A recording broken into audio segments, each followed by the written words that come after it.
This is my daddy's station. I'm Pooh, classic radio like you always wished it could be. 101.1 FM, Eager. 101.1 FM is owned and operated by the Independence Foundation Trust as a non-profit community service.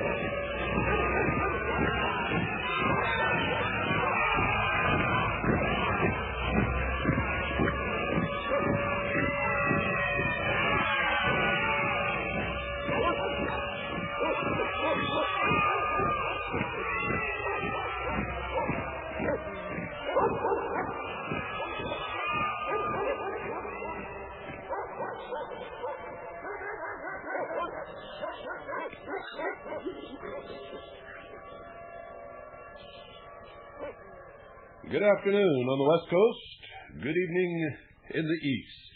You're listening to the Hour of the Time. I'm still William Cooper.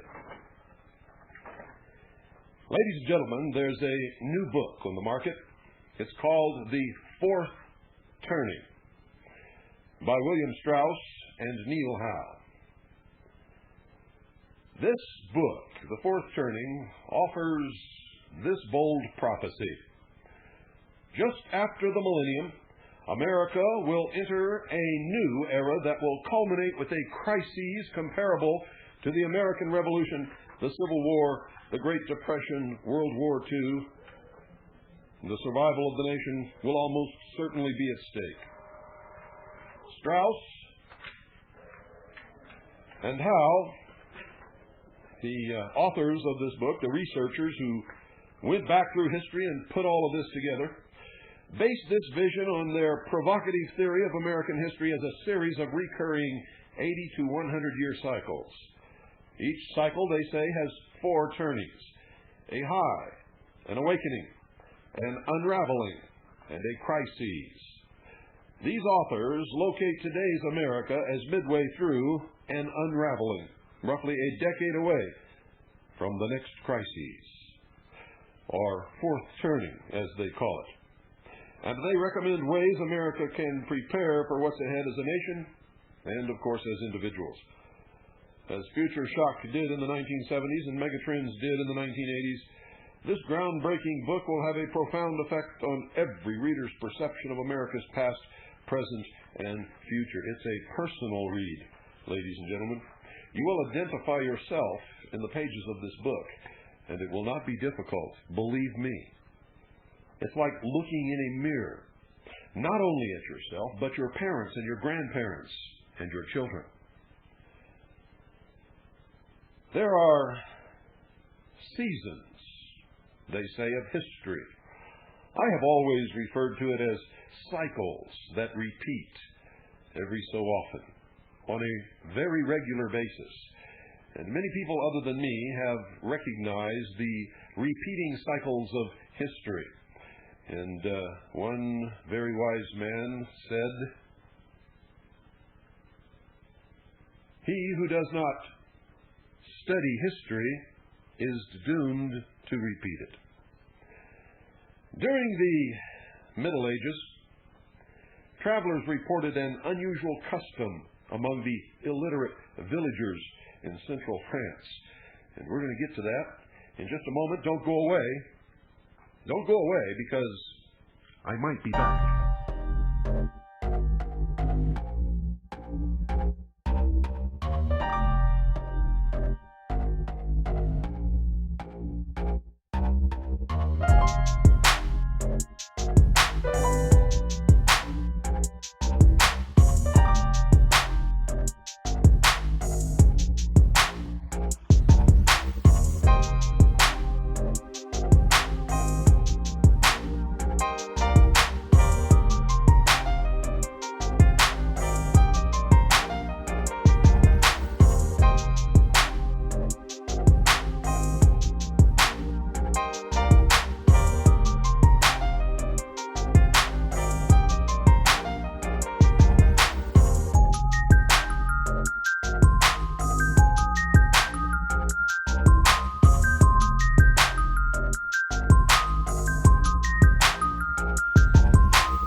During the Middle Ages, travelers reported an unusual custom among illiterate villagers in central France.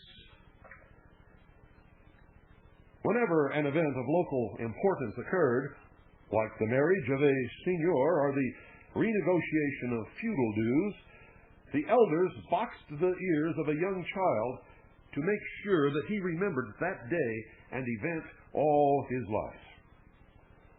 In today's world, the making of childhood memories remains a visceral practice.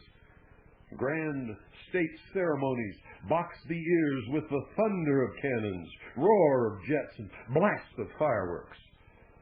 Teenagers' boom boxes similarly etch young oral canals with future memories of a shared adolescent community. Like medieval French villagers, modern Americans carry deeply felt associations with what has happened at various points in our lives. We memorialize public events: Pearl Harbor, the Kennedy or King assassinations, the Challenger explosion, by remembering exactly what we were doing at the time. As we grow older, we realize that the sum total of such events has in many ways shaped who we are. And how have these events helped to shape us? Exactly how these major events shaped us had much to do with how old we were when they happened. You see, when you recall your personal markers of life and time, the events you remember most are suffused with the emotional complexion of your phase of life at the time. Your early markers, colored by the dreams and innocence of childhood, reveal how events and older people shaped you.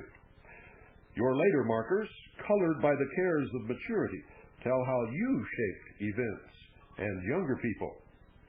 And when you reach old age, you will remember all the markers that truly mattered to you. Perhaps your generation will build monuments to them, as today's seniors are doing with the new Franklin Delano Roosevelt and World War II monuments in Washington, D.C., in the hope that posterity will remember your lives and times in the pre-literate way as legends. You see, it is through this linkage of biological aging and shared experience, reproduced across turnings and generations, that history acquires personal relevance. It's called lineage. Human history is comprised of lives coursing from birth to death. All persons who are born must die, and all who die must first be born. The full sweep of human civilization is but the sum total of this birthing, living, and dying. Of all the cycles known to man, the one we all know best is the human life cycle.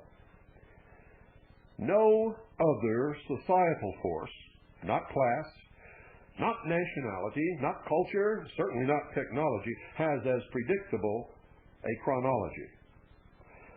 The limiting length of an active life cycle is one of civilization's great constants.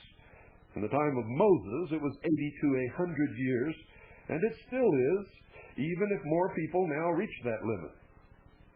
Biologically and socially, a full human life is divided into 4 phases: childhood, young adulthood, midlife, and elderhood.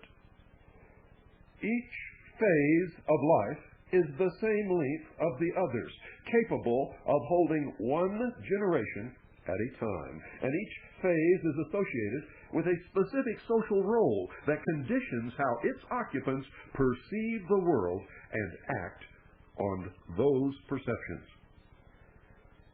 A generation, in turn, is the aggregate of all persons born over roughly the span of a phase of life who share a common location in history and hence a common collective persona.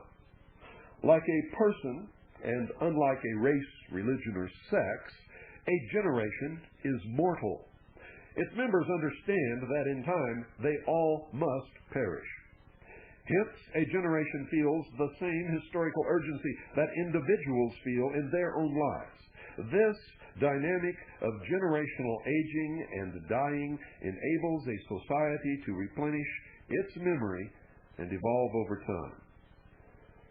Each time younger generations replace older ones in each phase of life, the composite life cycle becomes something altogether new, fundamentally changing the entire society's mood and behavior.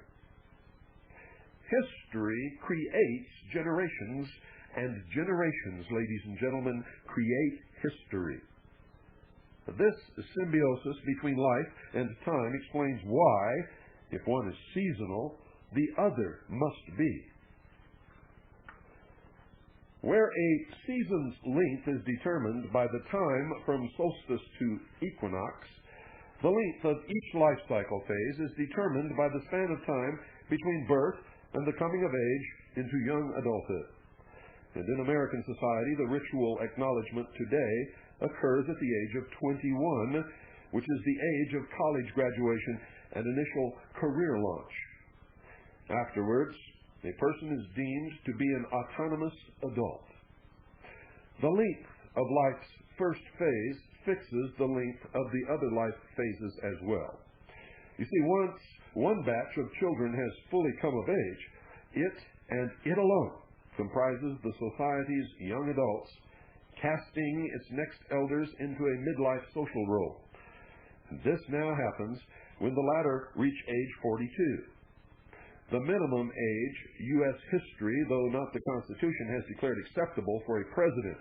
And in turn, the group entering midlife pushes another into an elder role, now starting around age 63, today's median age for receiving one's first old age benefit check from government.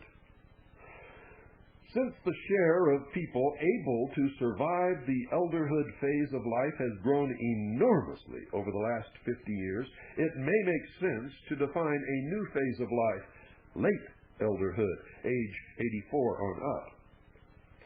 The social role of late elders is pure dependence, the receiving of comfort from others. They make the full cycle, returning in a way, to childhood.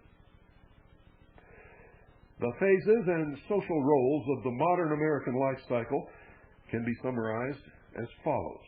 Listen carefully. Childhood, or pueritia, ages 0 to 20. Social role is growth, receiving nurture and acquiring values.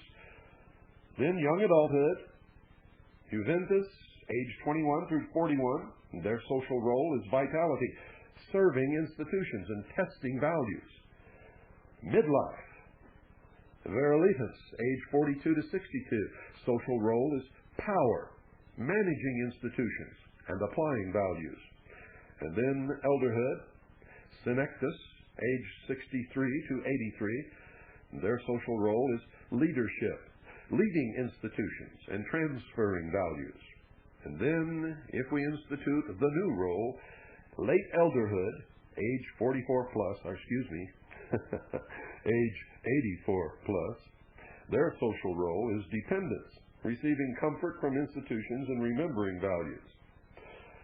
The first four, childhood through elderhood, comprise the quaternity of the human life cycle. And the length of these four, roughly 84 years, matches the span of the American cyculum dating back to the Revolution.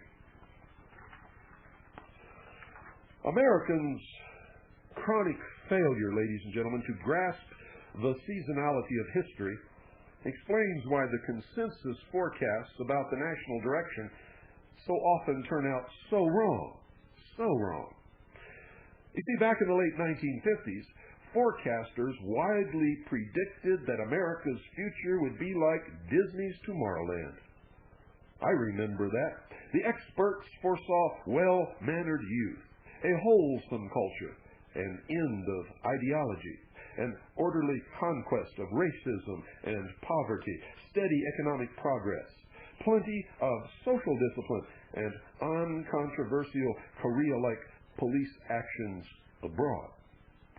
And all these predictions, of course, were wildly mistaken. It's not just that the experts missed the particular events that lay just ahead, the Tet Offensive and Apollo 11, Watts and Kent State, Summer of Love and Watergate, Earth Day and Chappaquiddick. It's that they missed the entire mood of the coming era. Now why? Why were their predictions so wrong? You see, when the forecasters assumed the future would extrapolate the recent past, they expected that the next set of people in each phase of life would behave just like the current occupants. What a mistake that was. Had they known where and how to look, the experts could have seen history-bending changes about to occur in America's generational lineup. You see, each generation would age through time as surely as water runs to the sea. So over the ensuing 2 decades, the current elder leaders were due to disappear. A new batch of children to arrive, and the generations in between to transform the new phases of life they were entering. This dynamic, ladies and gentlemen, has recurred throughout American history. Roughly every 2 decades, the span of one phase of life, there has arisen a new constellation of generations, if you will, a new layering of generational personas up and down the age ladder. And as this constellation has shifted, so has the national mood. Now, if you don't think so, consider what happened from the late 1950s to the late 1970s as one generation replaced another at each phase of life.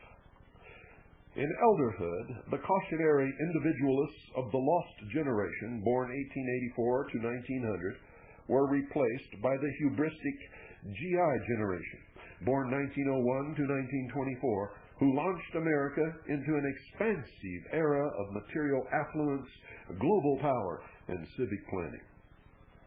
In midlife, the upbeat GIs were replaced by the helpmate silent generation, born from 1925 to 1942, who applied their expertise and sensitivity to fine-tune the institutional order while mentoring the passions of youth. And in adulthood, young adulthood, the conformist silent were replaced by the narcissistic boom generation, born 1943 to 1960, who asserted the primacy of self and challenged the alleged moral vacuity of the institutional order. In childhood, the indulged boomers were replaced by the neglected 13th generation, born 1961 through 1981, who were left unprotected at a time of cultural convulsion and adult self-discovery. Known in the pop culture as Generation X, its name here reflects the fact that it is literally the 13th generation to call itself Americans. And folks, if you've listened to the Hour of the Time for quite a while, don't forget the esoteric meaning attached to the number 13. Viewed through the prism of generational aging, the mood change between the late 1950s and the late 1970s becomes not just comprehensible, but, in hindsight, predictable. America was moving from a first-turning constellation and into a second, replaced the aging Truman and Ike with LBJ and Nixon, replaced the middle-aged Ed Sullivan and Ann Landers with Norman Lear and Gloria Steinem, replaced young organization men with Woodstock hippies, replaced Jerry Mathers with Tatum O'Neal. You see, this top-to-bottom alteration of the American life cycle tells much about why and how America shifted from a mood of consensus, complacency, and optimism to one of turbulence, argument, and extreme passion.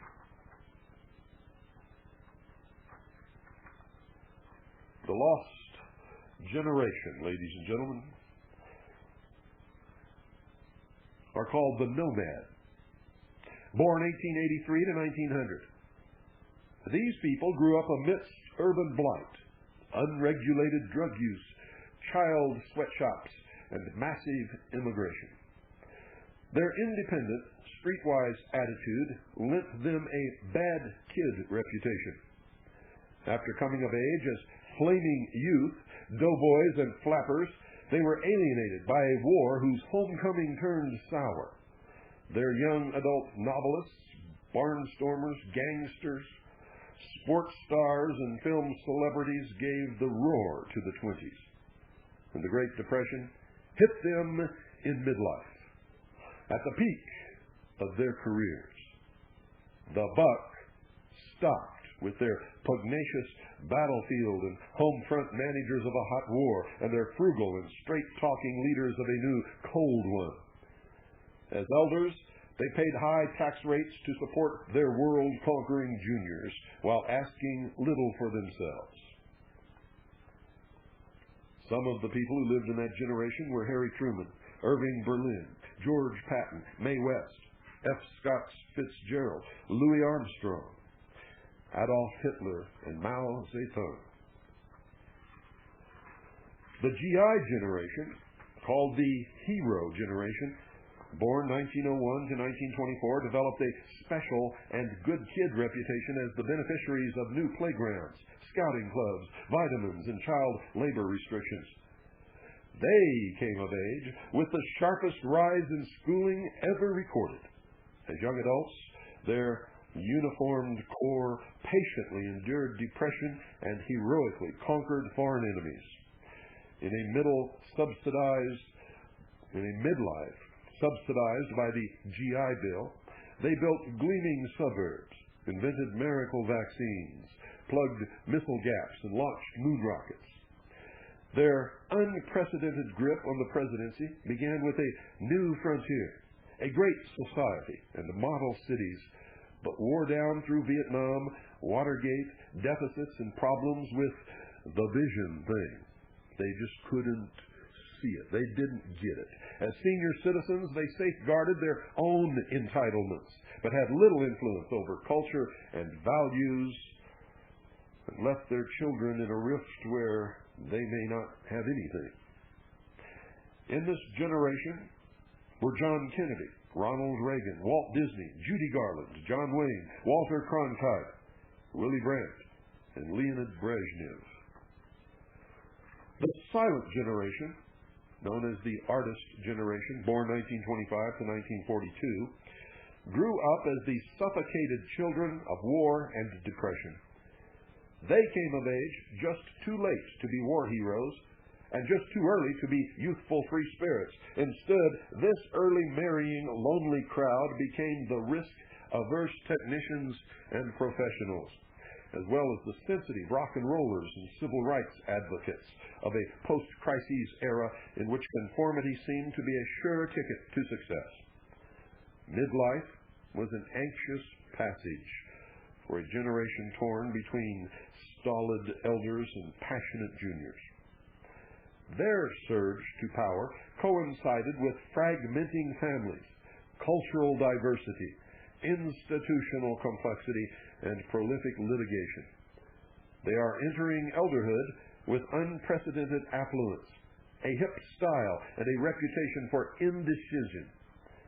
And some of the people who made up that generation were Colin Powell, Walter Mondale, Woody Allen, Martin Luther King Jr., Sandra Day O'Connor, Elvis Presley, Anne Frank, and Mikhail Gorbachev.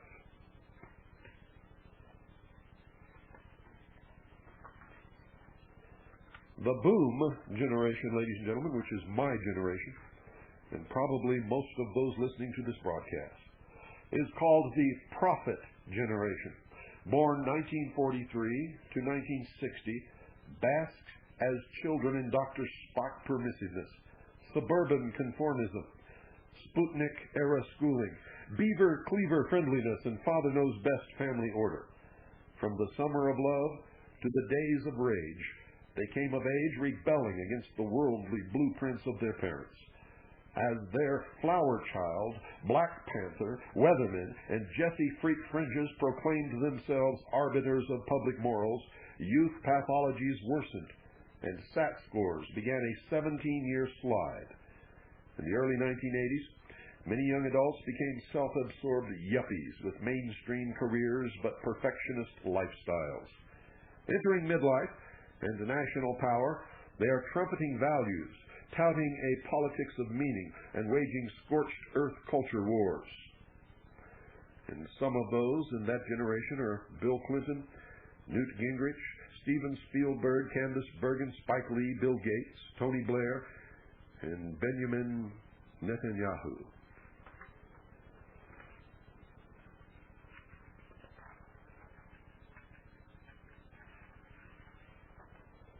The 13th generation are again the nomads. It's gone full cycle. Born 1961 to 1981, they survived a hurried childhood of divorce, latchkeys, open classrooms, devil child movies, and a shift from G to R ratings. They came of age, curtailing the earlier rise in youth crime and fall in test scores, yet heard themselves denounced as so wild and stupid as to put the nation at risk. As young adults, maneuvering through a sexual battlescape of AIDS and blighted courtship rituals, they date and marry cautiously. In jobs, they embrace risk and prefer free agency over loyal corporatism. From grunge to hip-hop, their splintery culture reveals a hardened edge. Politically, they lean toward pragmatism and non-affiliation, and would rather volunteer than vote. Widely criticized as Xers or slackers, they inhabit a reality bites economy of declining young adult living standards. And some of the people who fit in that generation are Tom Cruise, Jodie Foster, Michael Dell, Deion Sanders, Winona Ryder, Quentin Tarantino, Princess Di, and Alanis Morissette. I'll be back, ladies and gentlemen, of course, after this short pause.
According to William Strauss and Neil Howe in the book The Fourth Turning, the first turning is a high. A high brings a renaissance to community life. With the new civic order in place, people want to put the crises behind them and feel content about what they have collectively achieved. Any social issues left unresolved by the crises must now remain so. The need for dutiful sacrifice has ebbed, yet the society continues to demand order and consensus. The recent fear for group survival transmutes into a desire for investment, growth, and strength, which in turn produces an era of commercial prosperity, institutional solidarity, and political stability. The big public arguments are over means, not ends. Security is a paramount need. Obliging individuals serve a purposeful society, though a few loners voice disquiet over the spiritual void. Life tends toward the friendly and homogeneous, but attitudes toward personal risk-taking begin to loosen. The sense of shame, which rewards duty and conformity, reaches its zenith. Gender distinctions attain their widest point, and child-rearing becomes much more indulgent. Wars are unlikely during this period, except as unwanted echoes of the recent crises. Eventually, civic life seems fully under control, but distressingly spirit-dead. People worry that as a society they can do everything, but they can no longer feel anything. The post-World War II American high may rank as the all-time apogee of the national mood. The Gilded Age surge into the Industrial Age was supported by a rate of capital formation unmatched in United States history, symbolized by the massive turbines in the Centennial Expositions Hall of Machines. In the early 19th century, the geometric grids of the District of Columbia and Northwest Territory townships projected a mood of ordered community that culminated in the era of good feelings, the only time a United States president was reelected by acclamation. In the upbeat 1710s, poetic odes to flax and shipping conjured up a society preoccupied, in Cotton Mather's words, with usefulness and good works. You might recall America's circa 1963 conception of the future. We brimmed over with optimism about Camelot, a bustling future with smart people in which big projects and impossible dreams were freshly achievable. The moon could be reached and poverty eradicated both within a decade. We heard that. Tomorrowland was a friendly future with moving skywalks, pastel geometric shapes, futuristic music, and well-tended families. In the carousel of progress, the progress remained fixed, while the carousel, what moved, was the audience. The future had specificity and certainty, but lacked urgency and moral direction. The American high, or first turning, 1946 to 1964, witnessed America's ascendancy as a global superpower. Social movements stalled. The middle class grew and prospered. Churches buttressed government. Huge peacetime defense budgets were uncontroversial. Mass tastes thrived atop a collectivist infrastructure of suburbs, interstates, and regulated communication, declaring an end to ideology. Respected authorities presided over a bland, modernist, and spirit-dead culture. The second turning is called an awakening. An awakening arrives with a dramatic challenge against the high's assumptions about benevolent reason and congenial institutions. The outer world now feels trivial compared to the inner world. New spiritual agendas and social ideals burst forth, along with utopian experiments seeking to reconcile total fellowship with total autonomy. The prosperity and security of a high are overtly disdained, though covertly taken for granted. A society searches for soul over science and meanings over things. Youth-fired attacks break out against the established institutional order. And as these attacks take their toll, society has difficulty coalescing around common goals. You see, people stop believing that social progress requires social discipline. Any public effort that requires collective discipline encounters withering controversy. Wars are awkwardly fought and badly remembered afterward. A euphoric enthusiasm over spiritual needs eclipses concern over secular problems, contributing to a high tolerance for risk-prone lifestyles. And people begin feeling guilt about what they earlier did to avoid shame. Public order deteriorates, and crime and substance abuse rise. Gender distinctions narrow, and child rearing reaches the point of minimum protection and structure. And eventually, the enthusiasm cools. Having left the old cultural regime fully discredited, internal enemies identified, comity shattered, and institutions delegitimized. Many of you recall this mood on the campuses and urban streets of the consciousness revolution. Earlier generations knew a similar mood in Greenwich Village around 1900, and utopian communes around 1840. In the Connecticut Valley, nearly a century earlier, and in the Puritans' New Jerusalems in the post-Mayflower decades. Recall America's circa 1984 conception of the future. You see, Tomorrowland had evolved through Space Odyssey to Star Wars and Close Encounters of the Third Kind, a spiritual future in which human consciousness triumphs over machines. The visions alternated between perfection and disaster, between utopias celebrating love and dystopias annihilating everything. We believed that self-expression took precedence over self-control, even if we still assumed that big institutions would continue to cohere and function without much difficulty, an erroneous assumption. The consciousness revolution is called the Second Turning, and it occurred between 1964 and 1984. It began with urban riots and campus fury, swelled alongside Vietnam War protests and a rebellious counterculture. It gave rise to feminist, environmental, and black power movements, and to a steep rise in violent crime and family breakup. After this fury peaked with Watergate in 1974, passions turned inward toward New Age lifestyles and spiritual rebirth. The mood expired during Reagan's upbeat re-election campaign as one-time hippies reached their yuppie chrysalis. And at this time, the GIs are entering elderhood.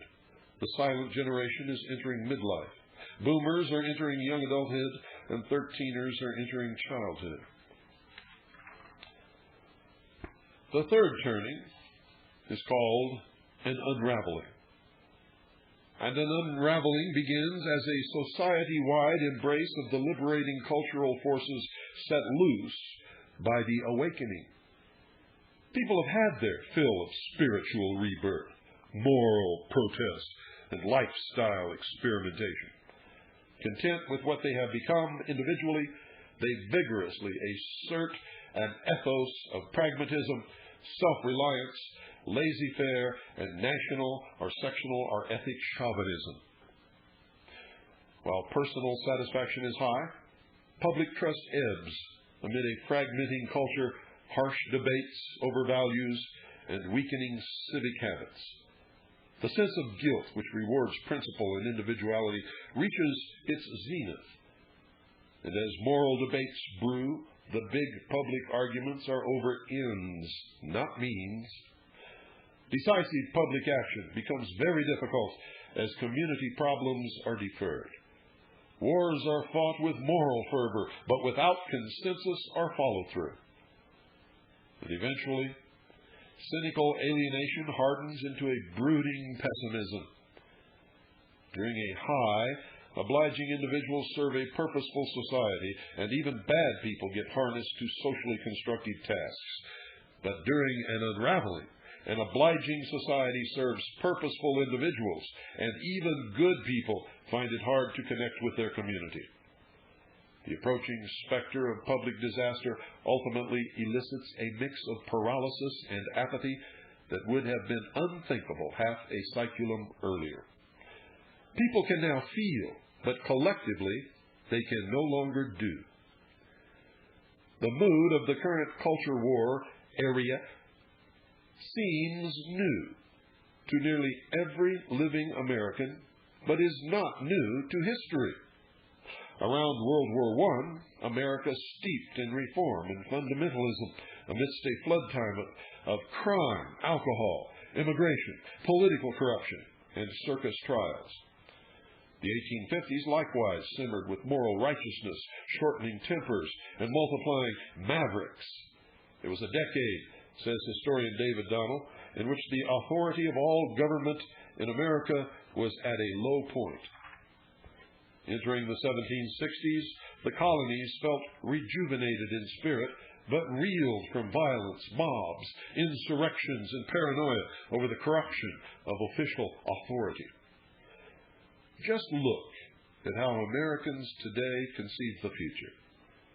Think tank luminaries exult over the history-bending changes of the information age, while the public glazes at expertise, cynically disregards the good news, and dwells on the negative.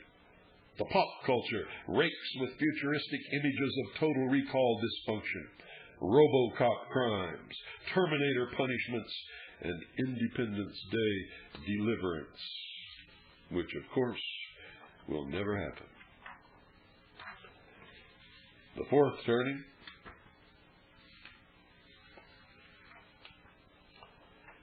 in America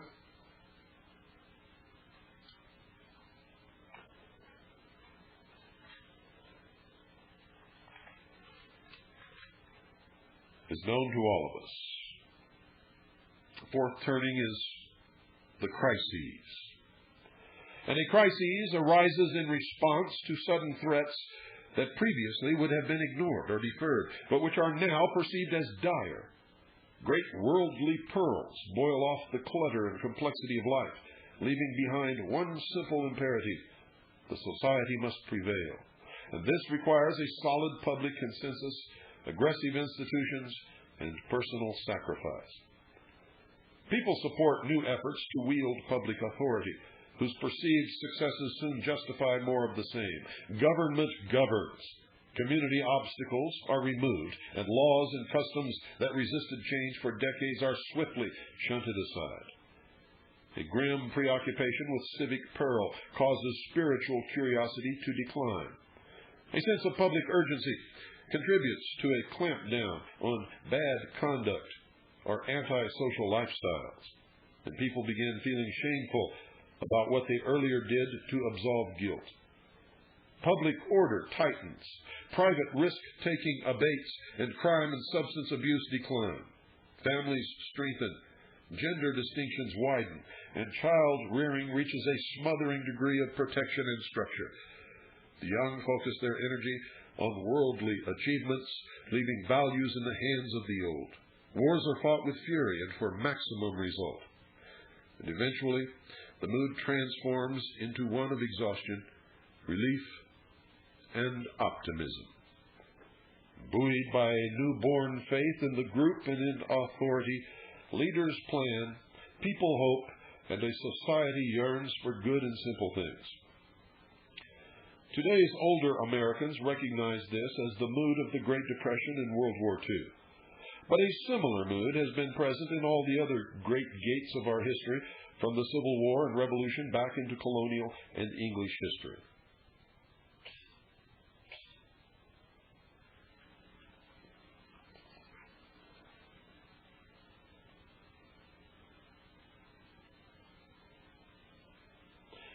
Recall America's conception of the future during the darkest years of its last crises.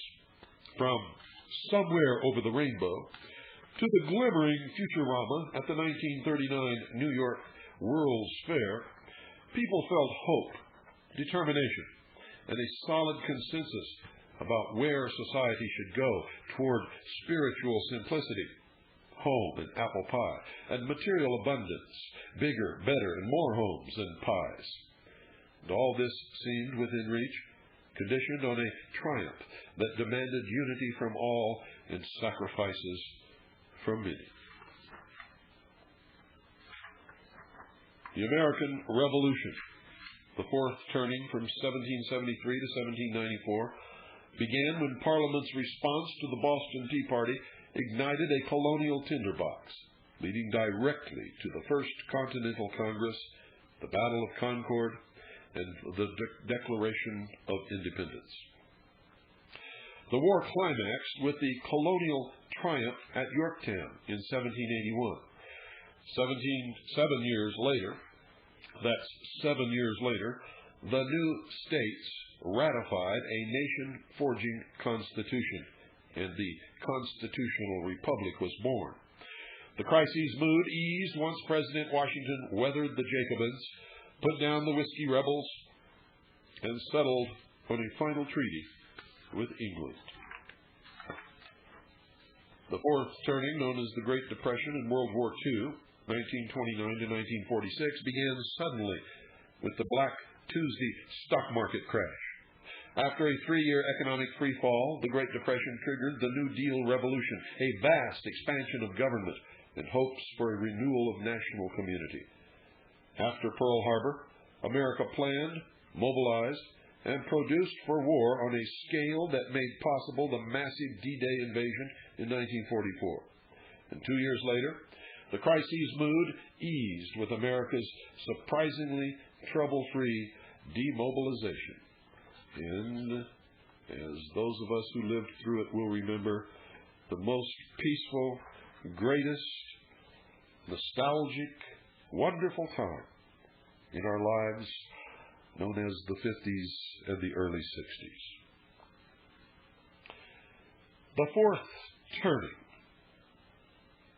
by William Strauss and Neil Howe. U.S. Senator Daniel Inouye, on VJ Day in 1995, said something happened to America at that time.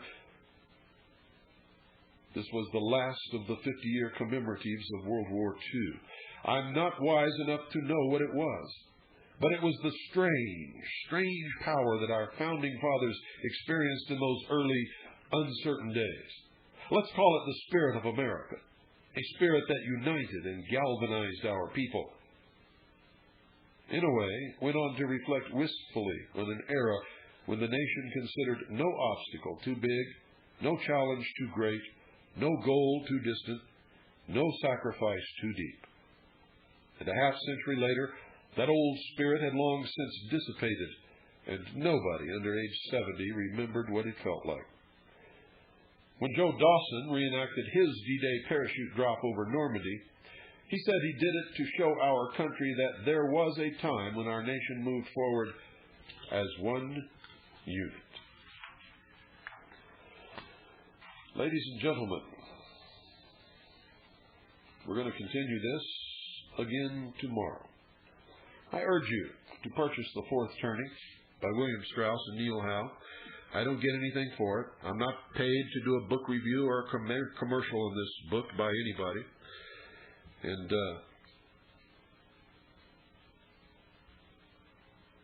no money comes here from any source because of this. I believe this is an important book because either they have hit the nail right on the head, or this is the biggest piece of propaganda ever to prepare the coming generation for the move into world government. Either they're right, or they're leading us into it. This is an important book either way, and we had better know what it says, and we had better understand it. The Fourth Turning. by William Strauss and Neil Howe. Also, folks, if you'd like to help yourself and help the Worldwide Freedom Radio Network continue to expand its programming, we are now doing 6 hours a day, ladies and gentlemen, Monday through Friday, from 3 p.m. Pacific to 9 p.m. Pacific, and from 6 p.m. Eastern until midnight Eastern, beginning with the hour of the time and ending with the hour of the time, as today's broadcast will be rerun tonight at 8 Pacific, 11 Eastern, and in between there will be all oldies most of the time, interspersed with unscheduled programming of either historical, educational, or a great entertainment value. So make sure that if you're an affiliate station that you carry this programming, and if you're a listener that you support this programming. For if you do not, you will not long have it, I can assure you. So call Southwest International Trading right now at 1-800-295-2432. That's 1-800-295-2432. And ask how you can obtain the Economic Survival Pack #1. Good night, folks, and God bless each and every single one of you.